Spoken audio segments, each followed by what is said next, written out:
I have here the copy of a resolution. This was duly approved by the Sangguniang Bayan of the Municipality of Alimodian.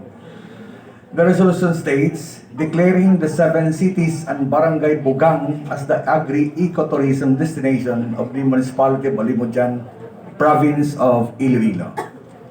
Whereas the Municipality of Alimodian's Agri-Ecotourist destinations are situated in the 7 cities, namely Barangay Manasa, Cabacanan Proper, Cabacanan Rizal, Tabug, Lico, and Umingan, and Barangay Bugang.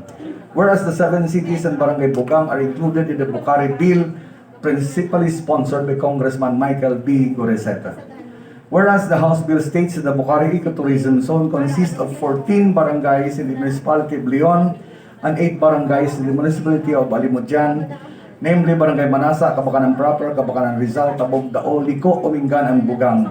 Whereas the ecotourism circuit implemented by the Department of Public Works and Highways and part of the tourism circuit development of the Department of Tourism is found in Barangay Manasa and it connects the Municipality of Leon.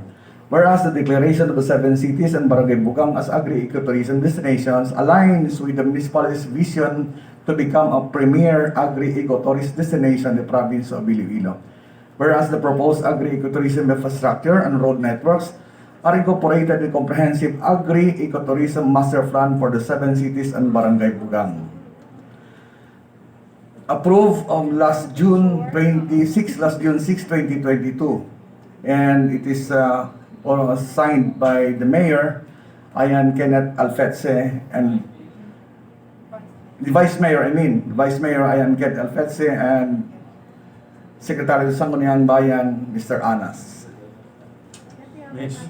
Miss Anas.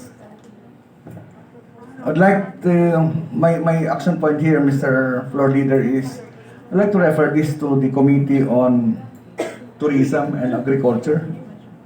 Yes, joint Committee. The lead committee.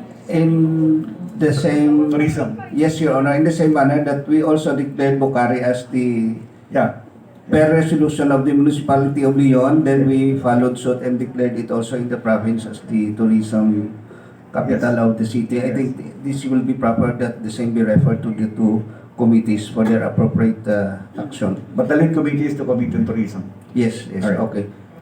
So, Your Honor, please, I move that this proposed resolution be referred to jointly to the Committee on Tourism as the lead committee and the Committee on Agriculture to make the proper recommendation on the resolution passed by this particular municipality of Alimodian, province of Iloilo. I so move. So moved. Any second the motion? Honorable Bondelar, Soliano, Paes, Palabra, Gonzalez, the motion is approved. Thank you, Next. Madam.